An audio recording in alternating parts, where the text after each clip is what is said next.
Amém. Pode sentar um instantinho.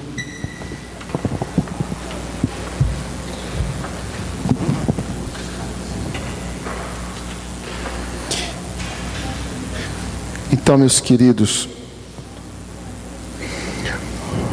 hoje me coube, até porque faltou outras opções melhores, sobrou, mas a gente diz, tá bom, Senhor. Então,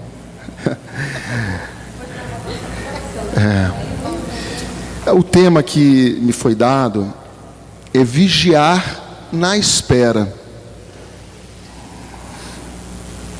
Vigiar na espera.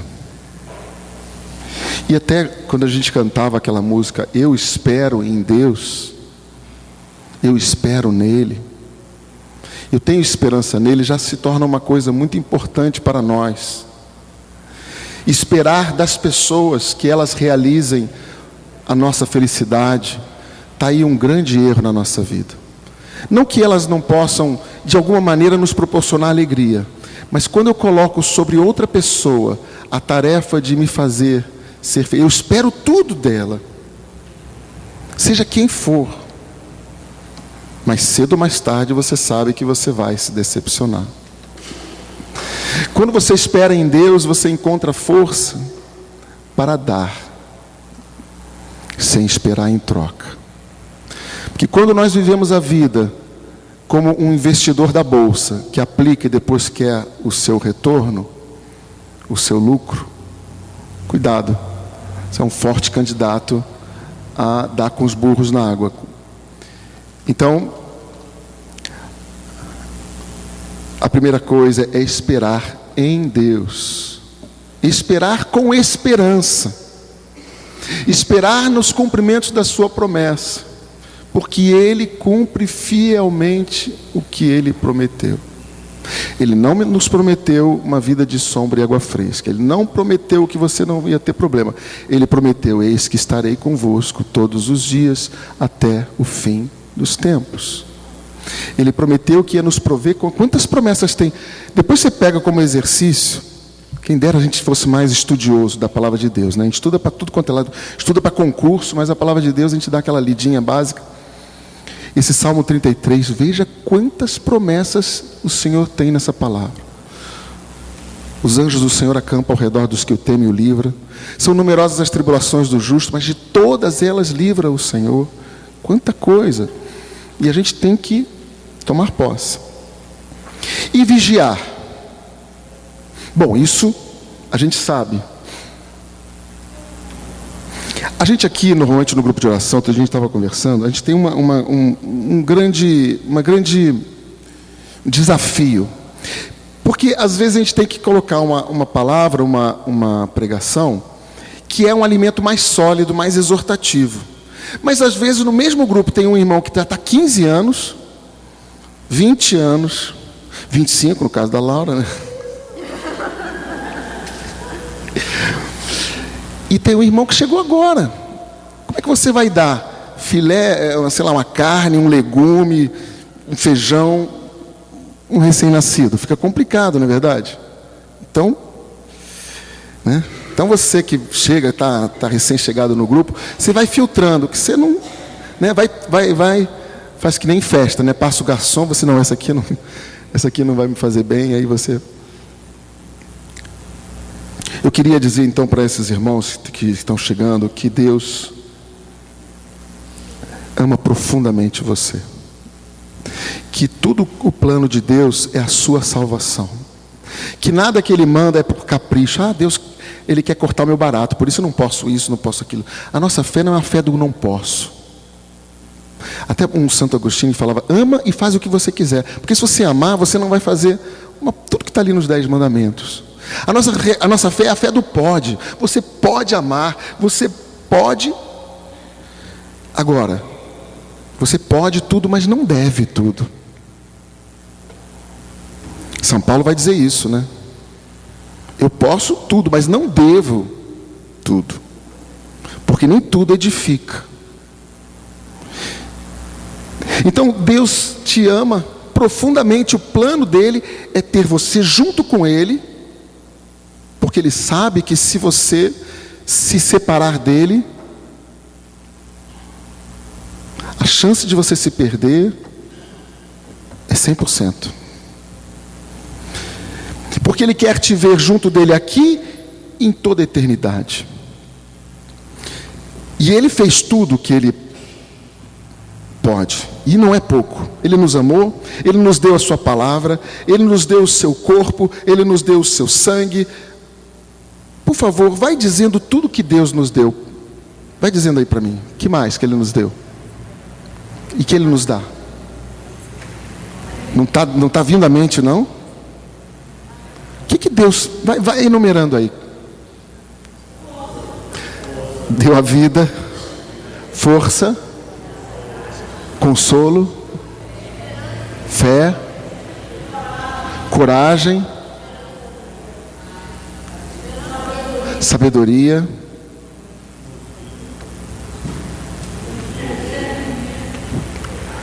a sua palavra, o seu filho, hein?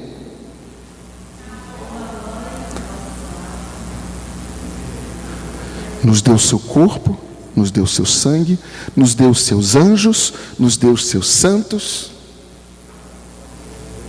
nos deu a sua unção, nos deu a sua graça, nos deu o seu amor, nos dá, desculpa, não vou tirar do passado, vamos passar para o presente, nos dá a sua paz,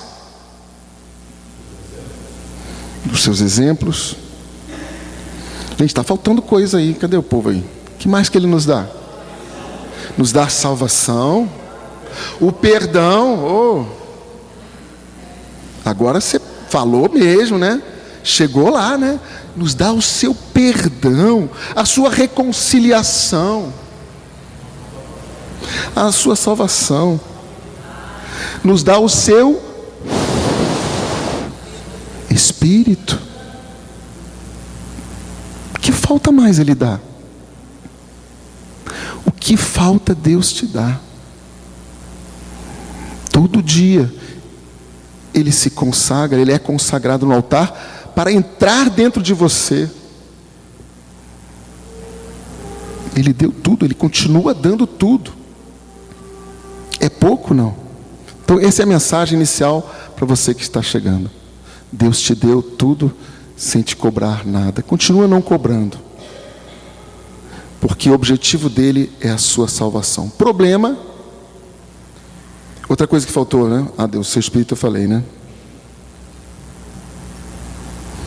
O problema é que nós estamos no mundo e apesar dele ter nos salvado, ficou na nossa natureza impregnada uma coisa chamada, uma palavrinha meio esquisita. Vê se alguém descobre. O que ficou? Mas se eu já fui perdoado dos meus pecados, o batismo não apaga os pecados? Sim ou não? O batismo apaga os pecados, né? Por que eu ainda peco? Ele nos deu a sua graça? Sim ou não? Por que eu ainda vou e volto, me afasto, venho, vai? Por quê? Porque em mim e em nós existe uma palavra complicada chamada concupiscência. Concupiscência. Concupiscência é algo que ficou na nossa natureza, que nos leva para o outro lado, que nos puxa para o outro lado. Eu sei o que é bom, mas daqui a pouco eu vou para o outro lado. Mas Deus deixou isso de propósito para dizer: essa é a tua parte, querido. Ele não tinha poder suficiente para tirar isso tudo. Ele continua deixando que você lute. Para você lutar. Para ver você lutar. Para depois no céu dizer: você participou desta obra de salvação. Eu não fiz tudo sozinho. Você não é uma marionete nas minhas mãos. Você é um ser humano que tem liberdade. E eu nunca tirei essa sua liberdade. Então se você está aqui hoje, é porque você também deu o seu sim. É porque você lutou bravamente. E quando você diz não para o pecado, você imagina 1000 estádios do Maracanã se levantando e gritando. anjos, os santos, os querubins. Que golaço! O cara casado, a mulher passou ali, mó cantada nele, e ele... Senhor, livra-me do mal. Ia falar, estava na ponta da língua aquela palavra que ia, sabe, daquela lambada, você mordeu a língua. Até a palavra falava da língua, né? Aí o céu, comemoração, golaço. Poxa, vitória. Não é verdade? Então é isso. Por isso que a gente chega nessa palavra da vigilância. Os discípulos estão com Jesus no Horto das Oliveiras. E de repente, o que acontece? Eles já tinham ceado com Jesus, eles já tinham escutado a palavra, eles já tinham visto milagres. E de repente Jesus falou: ficai aqui e orai. O que eles fizeram?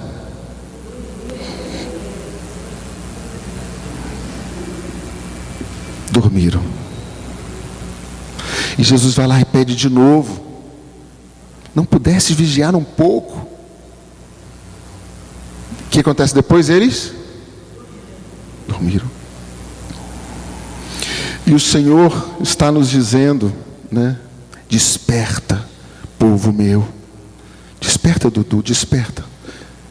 Não fica nesse torpor, nesse sono, nessa sonolência que o mundo vai embriagando, sabe? Vai te pegando de jeito, aquela novela vai te, né? E as facilidades do mundo, o mundo vai proporcionando o que para nós? Facilidades. Não preciso nem abrir o vidro, né? Tem um botãozinho, não preciso passar mais a marcha, tem uma marcha automática, não preciso mais, tem tudo, né? Para ter uma vida mais cômoda. E as almas ficam cada vez mais fracas. Porque você sabe, quanto mais dificuldade, quanto mais obstáculo, quanto mais exercício, mais forte ficamos. Quanto mais vida fácil, mais ficamos flácidos. Não é verdade?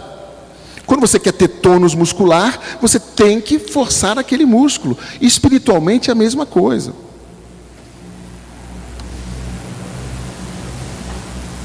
Por isso às vezes a gente faz vigília, né? Aí o povo vai, e às vezes fica cansado, mas acorda de novo e vai e luta. Por quê? É o exercício espiritual que eu preciso ter. Vigilância é isso. Vigilância é isso. É ficar em alerta.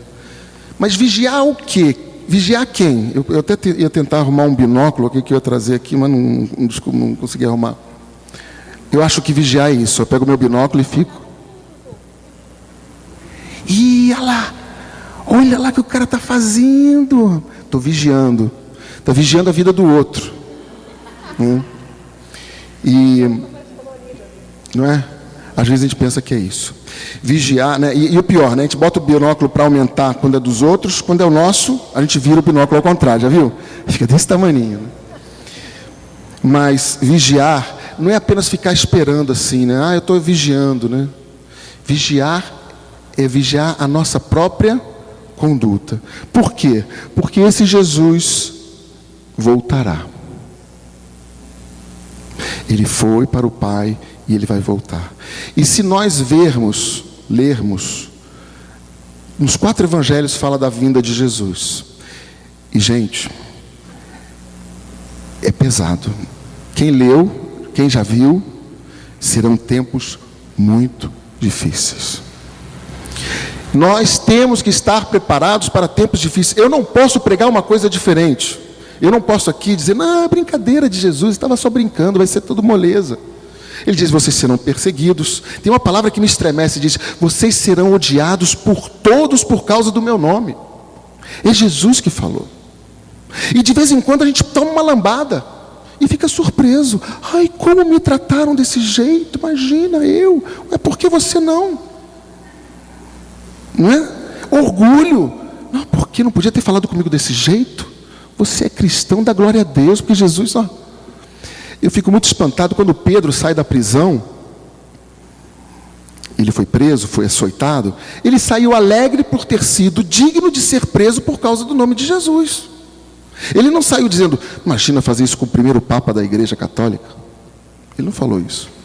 Como você reage quando você toma as lambadas das pessoas, ou alguém não te prestigia como você queria ser prestigiado? Você dá glória a Deus para dizer, obrigado Senhor, eu estou começando a experimentar um pouquinho do que o Senhor experimentava. E é isso, a gente tem que estar preparado. A gente vive num país onde a nossa fé é liberada, mas já a gente começa a experimentar umas pitadinhas de cada vez mais. Antigamente fazíamos grupo lá fora. A última vez que a gente fez grupo lá fora, então veio ovo lá de cima, veio água, polícia lá fora. A gente fazia muitas vezes o grupo lá fora, não é? Então a tendência é essa. Então temos que ser cristãos vigilantes, fortes, firmes, bem formados na palavra, na oração, e não ficar de nhenhenhé, né? Não achar que Deus, se eu sou cristão, então Deus não vai deixar que nada aconteça comigo. Claro, Ele vai te tirar de todas as situações, Ele vai te fazer vitorioso, de um jeito ou de outro, Ele vai te dar a vitória. E temos que vigiar, porque Ele virá. Vê lá em Mateus 24:30, que está escrito. Rapidinho. Alguém me presta uma Bíblia? Eu só estou com o iPad, mas é ruim de...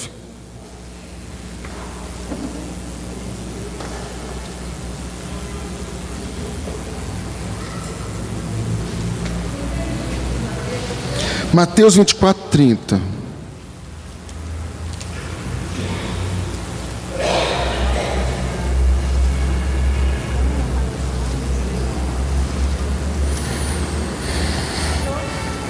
Vamos lá. Então aparecerá no céu o sinal do Filho do Homem.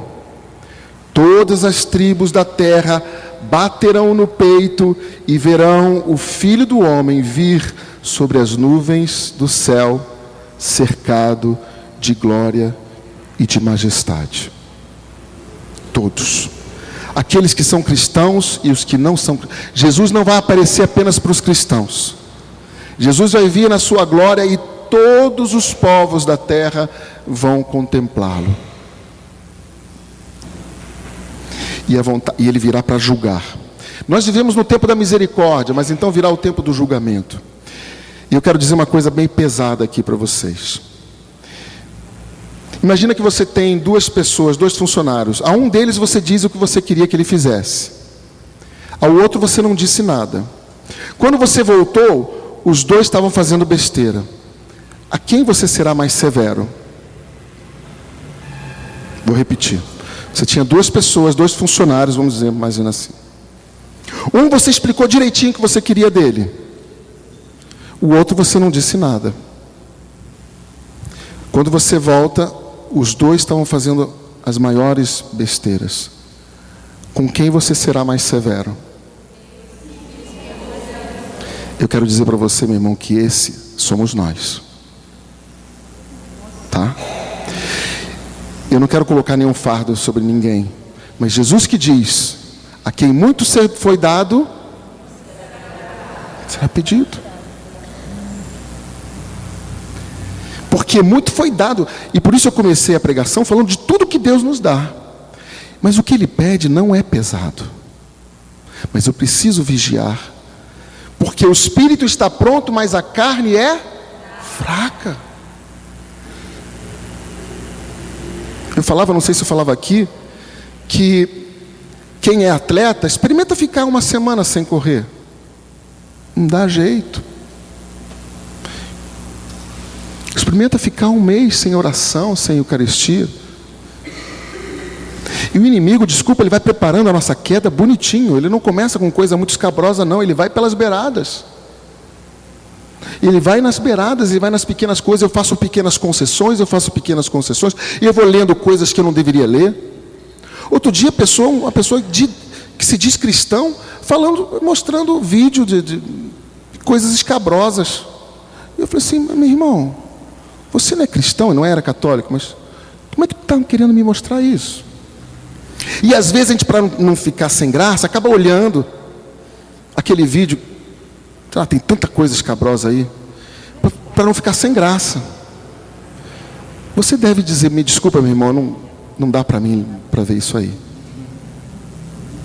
Não tem que ter medo de ser criticado, de parecer, sabe? Então é isso.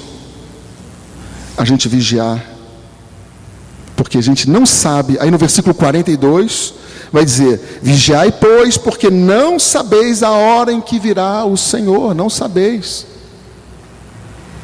Nós vivemos numa luta espiritual. São Paulo diz em Efésios 6: não é contra homens de carne e osso que temos que lutar.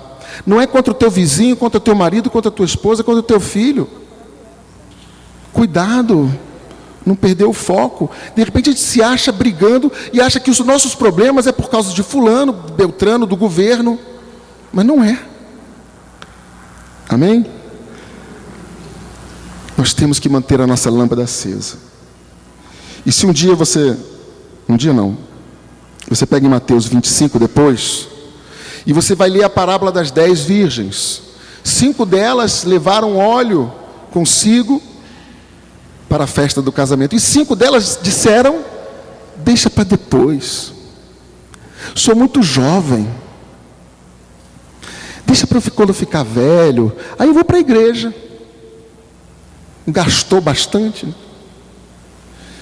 E nessa parábola, Jesus fala que o noivo apareceu inesperadamente, e as 5 virgens imprudentes não tinham óleo nas suas lâmpadas, e pediram para as outras não é questão de serem egoístas, elas disseram: não temos condições, se a gente der para você, a gente vai ficar sem.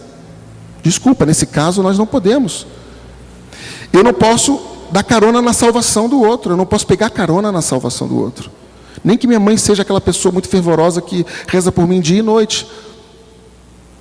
Se eu não assumir, se eu não vigiar e orar, nada vai acontecer. Amém? Então é isso. Deus está nos falando. Tem muita coisa ainda que poderia falar, mas não adianta ficar assim. Adianta a gente tomar consciência de que eu preciso vigiar sobre a minha conduta. Como é que está o meu coração? Como é que estão as minhas atitudes? Como é que estão os frutos do Espírito Santo? Está aparecendo em mim? Está aparecendo a bondade, mansidão, paciência, autodomínio, humildade? Aí é o termômetro, aí eu vejo como é que eu estou. Se isso tudo não está aparecendo, eu digo: não, eu estou precisando então rezar mais, ou eu estou precisando rezar melhor. Não é só questão de intensidade, é questão de qualidade também. Então, esse vigiar é vigiar sobre nós. Não é paranoia, não é você ficar toda hora obcecado, mas é você toda hora estar se avaliando, sim. Sabendo que Deus te ama, sabendo que Deus não espera que você, seja um santo da noite para o dia, mas sabendo que Ele te pede aquilo que você pode dar naquele dia, que você pode renunciar aquilo que você pode renunciar. Ele só pede para a gente aquilo que está ao nosso alcance. Mas o que nós temos que dar, só nós podemos dar, Ele não vai dar. Eu já pedi: Senhor, tira a minha liberdade, mas Ele não tira. Tira, Senhor, a minha liberdade para que eu não possa mais pecar. Mas Ele não tira, não tem jeito. Amém? A gente vai encerrando logo porque